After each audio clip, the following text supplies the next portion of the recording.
Welcome to the Ohio Lodge of Research. In this episode of OLR Connections, our master, Chad Kopinski, chats with Right Worshipful Brother Jason Laramee, and they discuss the important role that traveling has played in his Masonic journey.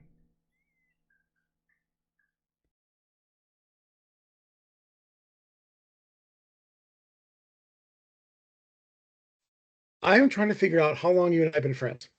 I don't remember when you and I first spoke.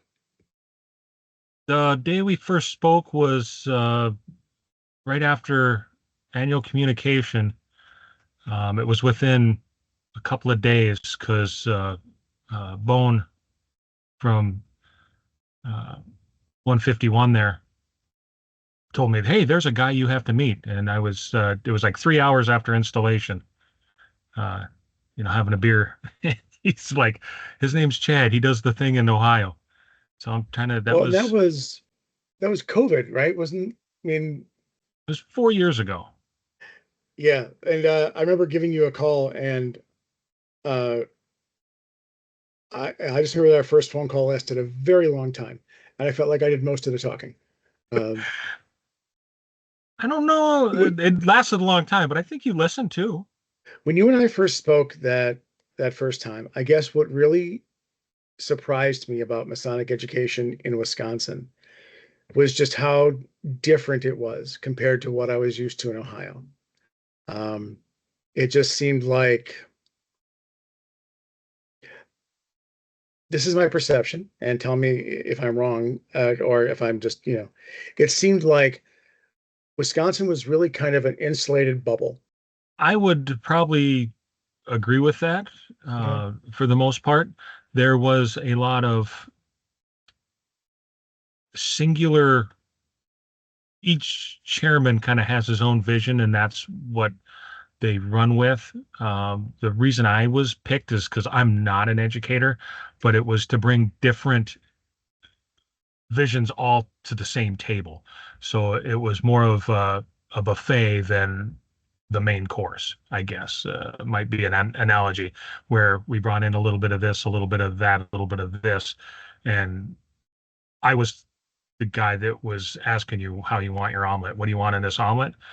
I would walk away with everything on my plate. And that's probably why Grandmaster Stang appointed me, was just to help bring all that to the buffet compared to a single person's vision towards what they wanted.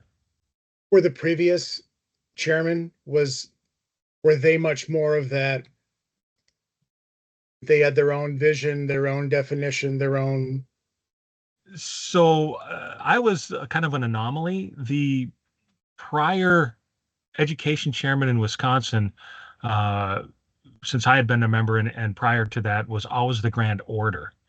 Hmm. So I ended up being the first non-Grand Order to fill the role. It was just kind of a secondary, like you said, thought that the Grand Order ran Masonic education. Um, so we deviated from that a little bit with my appointment, and it continued with Chris Lubke's appointment. What do you think that Stang saw, or why do you think Stang made that change? Like, Probably to take the duties of education and make it the sole focus of one person, probably, where that's my only duty compared to you have to do this and this and this. Oh, and then education also. So I think there was a conscious thought of, we're going to have the Grand Order do his thing and not have to make education 25% of what he does. That's your sole focus. What would probably be my guess. But that's just a guess. I can't tell you why. so why'd you say yes? Uh, how many Masons can say no? Well, that's not what I asked. Um, I don't know. It was a great opportunity. I had been in the Grand Lodge as a district deputy for a few years and really enjoyed the experience. I really thought that he had a convincing, you know, he thought I could do it. So I, I took the opportunity. It was just a blessing. I don't know why I said yes. Oh, I Because hear you. Yeah, when somebody says, "Hey, I think you should do this," and you're like, "Me, really?" Um, but I can tell you right now that I have gotten so much from that. Starting, like I said, I was when the Grandmaster was installed, his appointments became official, and that was me. Within 3 hours, I started. The rock was thrown in the water, and everything was trickling out. Um, uh, uh, Brother Goldschmidt said, Bowen, "Here's yeah. Chad," and Chad says, "Here's this guy named Robert Johnson, and here's David Dougherty." And um, I have a list of so many people that have kind of fallen from that I can. All I would ever do is like say, "Do you know this person? Have you talked about this? Do you know about this? Do you know about this?" You were the one who all of a sudden decided to go running towards those places, you know? Well, I recall one of our conversations when you asked about what my influences were, and you asked about podcasts, and I had tried to listen to some podcasts, and it was like the Sailors Club with a little bit of Masonic flavor to it, and it just didn't seem super Masonic to me on the couple things that I had caught, and I might have caught. I don't know. It wasn't cooked right, I guess. And when you said you need to listen to three different things, and it was the round table, Whence Came You, and then Jim Hall's podcast, The Traveling Man. Um, I still follow those to this day. I For the last 5 years, I haven't missed an episode, and I'm pretty sure I got back. Uh, I've heard every one of Jim Hall's, and I've heard every one of Robert Johnson's. I didn't go all the way back into uh, the round table, but What is it you get out of them? Like, what is it that keeps drawing you back to those things? probably the connections, the the viewpoints, the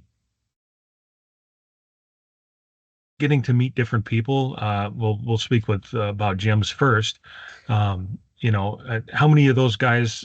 I'm a member, and I think of East Palestine 417. Um, I probably know more about uh, the recent masters and different members of that lodge uh, than I do about some of the ones that I was raised in here in Wisconsin, just through the podcast. I mean, Just keeping up with who Jim has on and who he talks about? oh yeah, and Tozy Wales and Rube Grinder or Rube Ginder. I'm just trying to think of some of the guys off the Wade Bear. Um, you Great know, guys. I mean, oh like you've met them, I've met them. Like again, great, great guys. So, yeah, no, it's so it just the connections there and listening to what makes people happy about Freemasonry. That's one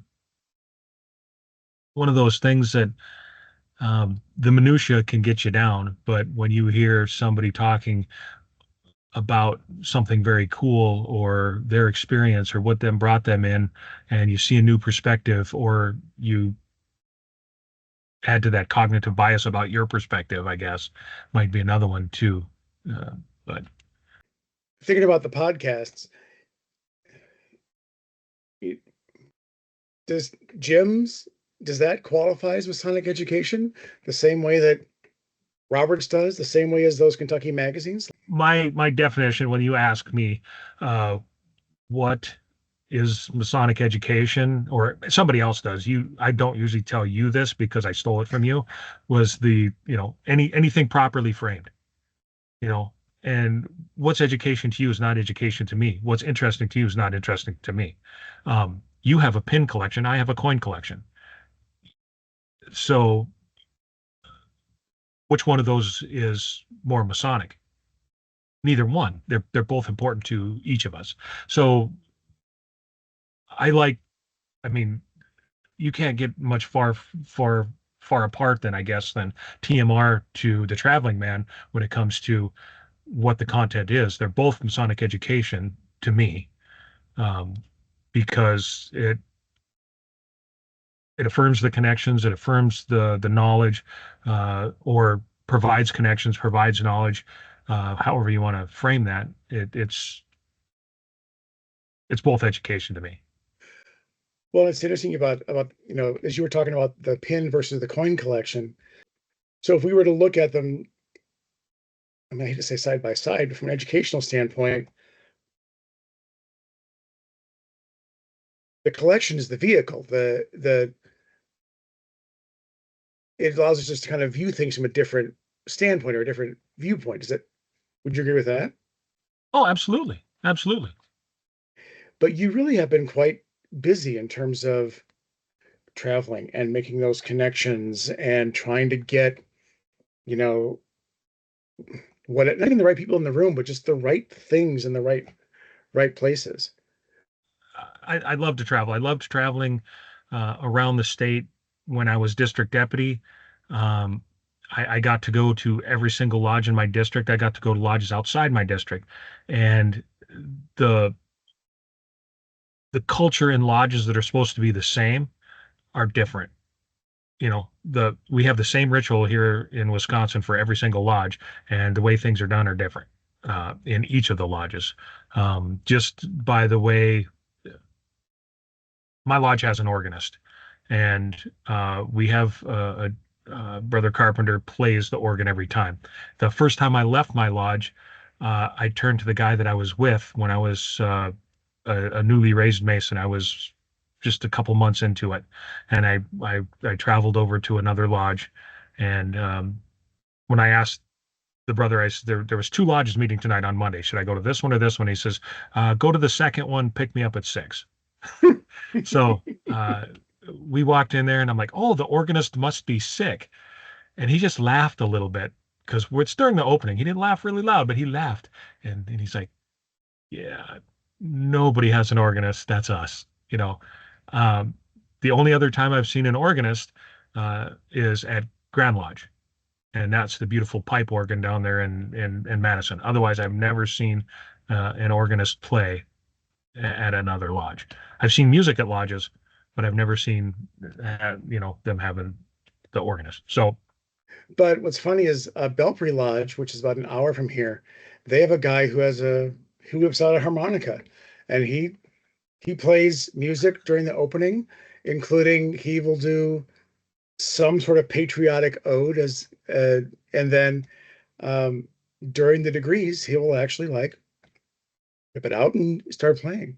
My buddy Chad Simpson had a concertina, and he used to actually play the concertina during it wasn't arts and sciences. It was another lodge he went to. He played music during the degrees, and I just thought, what was that? You know? oh, absolutely. So talking about this, you want education about 3 or 4 months ago, I had asked the master asked me to do some education, and I says, okay, I'm gonna I just want to ask some questions of our organist. So they made me, I had to sit in, I'm treasurer of my lodge, but the junior warden wasn't there. So I sat in as junior warden, and he called me up, and he says, you had something to ask. So I asked the organist about, I told the little story I just told you about to go into another lodge and realizing how special ours was and things like that. But then I asked him about some of the stories that I had heard through the years. He has a piece of music that is proprietary. When we do a certain portion in the opening of the Master Mason degree, he plays the songs from all the branches of the military. And one of them he couldn't find, and he wrote to the commandant of the Coast Guard because it was not available. And the Coast Guard says, this is proprietary music. We don't disseminate it, blah, blah, blah. And on the back, um, uh, it said something like, I expect this not to leave the lodge, brother, because the guy was a Mason. So we actually get to hear that in our lodge when we do a portion of it every time. When the three great lights are being attended to, there are a couple of pieces of music that he plays. Um, he wrote them. I asked him, so who wrote that? And he's like, oh, a good friend of mine, myself. And people did not know that he wrote two pieces of music to open the Bible and place the square and compasses for our degrees or for our lodge. So that was just some education to introduce things about a brother that we sit next to, and some people for 20 years and didn't know that he had done that. So So, one of the things I've been talking about recently with people is just being a tourist in their own lodge. Like, and how many guys in your lodge have been there? How many hundreds of thousands of times heard that music? They think nothing of it, but they don't realize, yeah, just how cool that stuff is. So, yeah, I couldn't believe when I had heard that, that, I mean, he went to school in Minnesota for music. So, I mean, he's got the background in it, but St. he wrote Olaf, that. St. Luke, What's that? did you go to St. Olaf, or where'd you go? I think it was University of Minnesota. Okay. Because he used to tell me he would come uh, home on the train, and he would, was telling me about that because of my profession and things like being a locomotive engineer. He's like, yeah, we used to get off over here, and I'm like, there was tracks over there. So I've learned a lot, but the most I've ever really learned about these guys in my lodge, and every time I went somewhere as a district deputy, I asked if anybody wanted to come along, and you wouldn't believe the takers I got. I remember driving to Mosinee, Wisconsin, with Tom Taylor from Taylorville, Illinois, and talking about he joined my lodge, but that's where he was from originally, and um, it was kind of crazy when I started kind of asking him questions about stuff. He was a big deal, and very, very Masonic education oriented. He actually donated probably 150 or so books to our library at the lodge, that he had gotten throughout his years as a Mason, but just learning about the wife and the profession and how he ended up coming from Illinois to Wisconsin, and that drive there and back was just amazing. The steering wheel masonry is probably where I learned more about the brethren in the lodge, by just inviting them to come along. I got to do a thing. Who's coming with me? And uh, that was always fun. it's nice that they came with you. When I was master of the lodge, before I was in the Grand Lodge, we did a lot of traveling my year too. And that year, a guy from Marshfield, his name was Gary Sturzinger, he called me and said, hey, why don't we swap meetings, because we meet on the same night.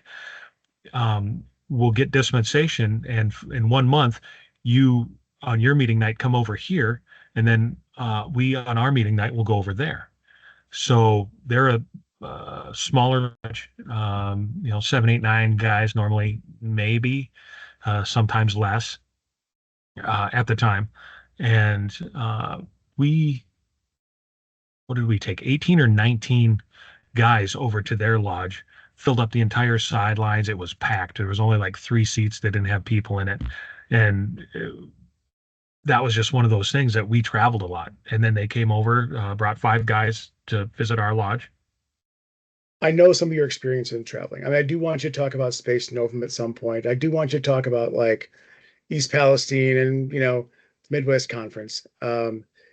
But those all kind of go on a theme of you just sort of, going someplace and just being the smartest person in the room by listening. Like it's amazing what you've learned by listening. What was it like? Talk to me about Space Nova. You had asked the question, or I had seen you had written down a question that said something about what is the perfect lodge institution program and stuff like that. And lodge wise, I you introduced me to Robert Johnson, and through him, I was able to secure an invite to Space Novum, which it costs money to go there because there was food and there's educational speakers and stuff like that.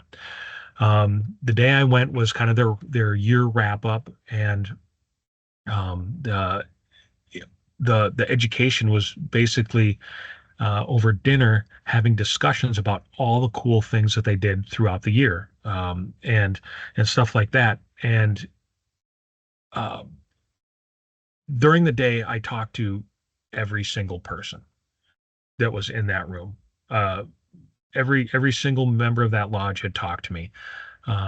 The guys you told me that I watch out for Scott Duvall or Spencer Scott and Hammond. Spencer and RJ, yeah. So I have a picture that I had sent to you, and that was during COVID, like the tail ends of COVID, when we were all uh, in Illinois. You still had to be masked up, where I didn't have to be in Wisconsin. But I have pictures of all of us in our masks there. It's kind of a panoramic because we had to meet at the big lodge room in Libertyville, so there was enough space for everybody to be spread out enough for the law. But every person talked to me that day. And then when they were having their discussion and they were going around the room and said, I this is what I took out of that, or I got this, or I got that. And all of a sudden they turned to me and said, you as a visitor, what do you feel about this? But they included me in the conversation about education that I hadn't seen. Um, the the experience there, that's made me go back multiple times. I've been to their installation 3 times now, I think. Um, I've been to the lodge 3 times, I think, also. And that's a 4 hour drive down there and a 4 hour drive back, plus the time. So I get home at 5 a.m. when I go to that lodge because I stay till midnight 30, because it's such a great experience. It's educational. Um, you know, uh, I've met so many people through them, and shout out to John Ruark. Him and I talking in the parking lot by ourselves, and pictures of his Ford girls and different things. It was just such incredible human beings that I got to talk to. And I love, you see John Ruark on the podcast or the internet when he's running the Masonic Roundtable, but interacting with him at the lodge and in public and stuff like that, I just love how he lives those Masonic ideals. You can tell just by the way he carries himself and the way he interacts that he is that Mason. And I don't know. So Space Novum was great. I've met so many people that way. The Midwest Conference, that Canton experience, I'm never going to be able to um, duplicate that. That was such a great um, experience to get to sit with so many great people. And you talk about not having an ego. Um, Brother Dr. David Doherty, when I became friends with him, I didn't, until the second day of the conference and he had to talk, I didn't realize that he was a doctor. I don't know how many times you would say, "Oh, Mister" or "Brother," Doctor. Like, okay, Doctor, Mister. Sorry, but he was such a humble man and things like that. And that's kind of where the smartest man in the room uh, came from, was because like afterwards I'm like, "Doctor." I Well, I tell didn't that realize I story. was. I think that's hysterical because wasn't it you went to go see Alex Herbert's presentation, right? Something happened.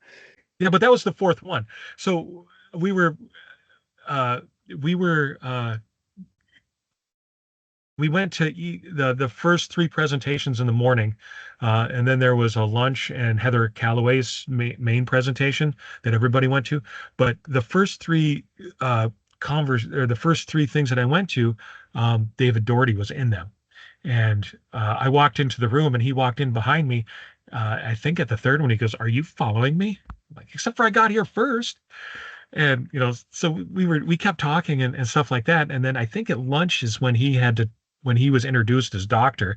And when we were walking up, or afterwards, I'm like, I didn't realize I was stalking the smartest man in the room, or something like that. And so he said something like that. Well, when we got to Alex Herbert's, he stands up and it's just before he says it, but we're far enough apart that he points and says, "That's the smartest man in the room." You know, Yeah, it's kind of hard to beat Alex Herbert. So yeah, yeah, um, nuclear scientist or whatever he does.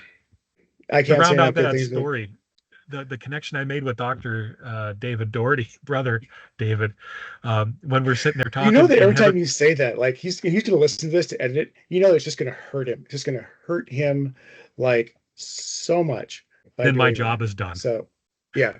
But Uh, when Heather Calloway asked, uh, actually Dr. Heather Calloway asked how long we had been friends, and they're like, oh yeah, we met.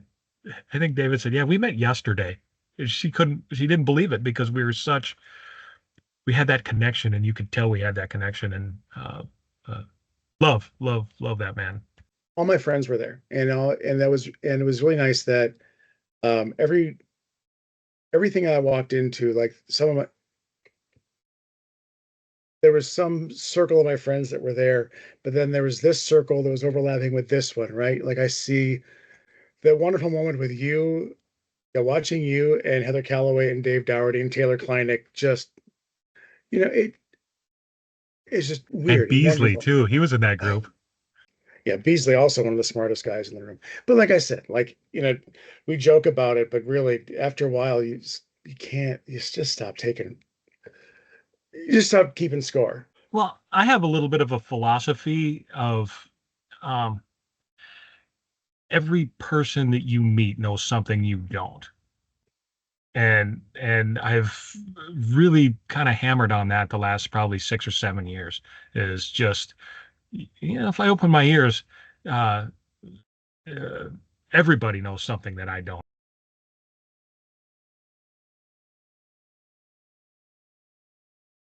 Have you ever had a bad experience traveling? How about that?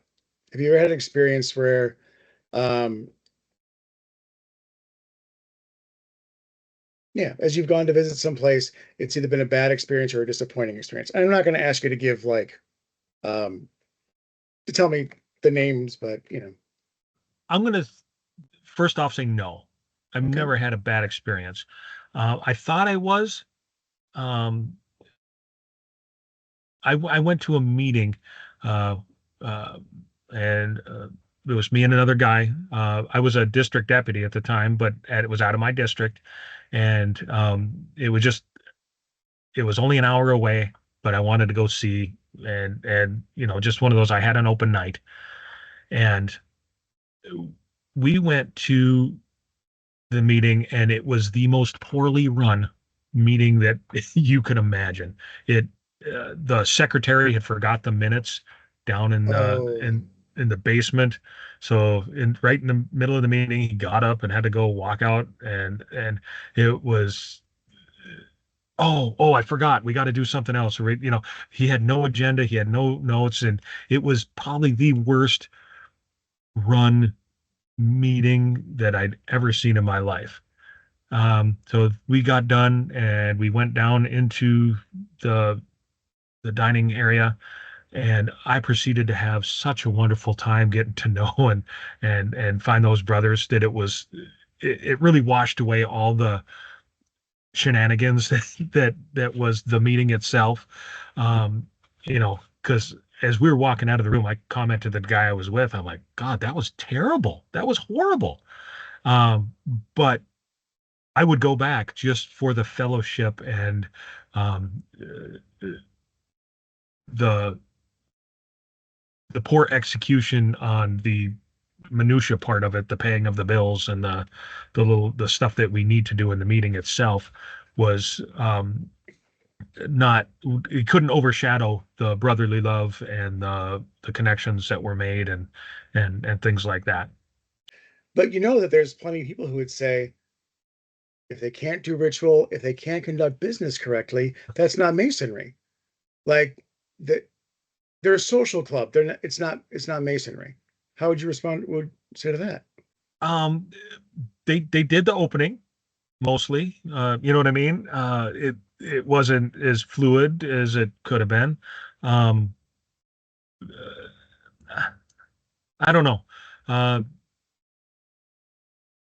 if I would have been the district deputy at the time, I probably would have had to say something of like, hey, maybe, here's some pointers on how to do this. I don't know. I don't know. I think we get caught up on doing it the right way, I guess. I'm gonna do right, instead of doing the right thing.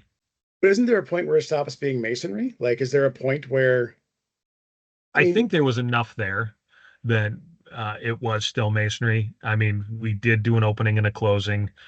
We did pay the bills. We did do the stuff that we needed to do per the spirit of the law, I guess, because you have to have a stated communication and you have to do all those things. Uh, it just was done to a not super standard, I guess.